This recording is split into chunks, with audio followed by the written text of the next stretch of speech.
You do what you do, like everybody else did what they did. We've been looking at this discipline issue nationally, state, and local. We've been working with the Department of Justice and the Department of Education, U.S. Department of Education, U.S. Department of Justice, getting them to work together around this disparate way that discipline is meted out in public schools all over the country. So it ain't just a Mississippi problem, it is a country problem, right? It is an unconscionable moral problem for folks who consider themselves moral people. Most of them consider themselves Christian people. And that don't mean that they're moral, it just means that they're Christian. I figured that out too. Because they, it don't mean they're moral, it just means that they're Christian. And so part of that process is getting them to work together because they work separate.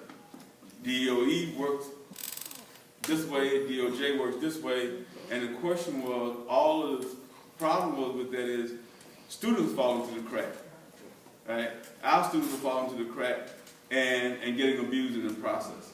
And so what we did was, we got an opportunity to get on inside national committees through the Dignity in School campaign, but then we took that to relationship with Melanie Musgrove and others inside of the DOE to say, why aren't y'all having conversation about this discipline issues and the disparate nature of it? And we call it the racial nature of it, right? And economic nature of it. It's both economic and race, right? And what we were saying is those things need to be looked at. And so we became part of a national health committee that is... Health. That is working with DOE and DOJ to look at this issue of discipline and this issue of discipline, how it's been done to children of color more than it is to white children, and then looking at it in terms of male, female, and also looking at it in terms of economic, right? They keep talking about poverty. My argument is that it's economics, right? And they want to talk about it in terms of class. And my own understanding is that it can't be class because my grandmama used to tell me there were two types of classes. The kind of class you go to school, right? Right? You go to school, that's a class, right? And then she says the way you carry yourself, right? So you could have one of the raggedest pair of clothes in the world, along with the iron and what you call it, you're classy, right? That's a part of the process. If it got a crease in it, you classy. And so part of this was making sure that we weren't going to talk about class, we were going to talk about economics. And so we were then getting them to say, let's look at what Mississippi is doing, right? And so Mississippi has gotten called to the carpet. Jim Keith got called to D.C. and told that they needed to get their act together, or they were going to, that the feds were going to sanction the state of Mississippi.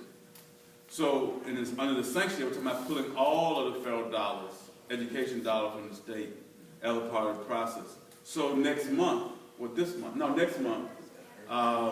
they will be having a meeting with the School Board Association and a meeting with the School Superintendent Association, saying to them that you all are going to have to stop discriminating in how you're doing discipline.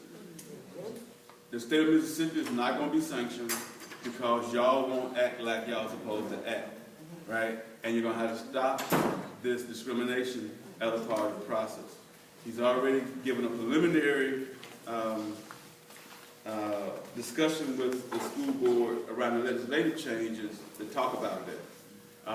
But they're going to go to both Mass and to MSBA. Mass and Massa. Yeah, no.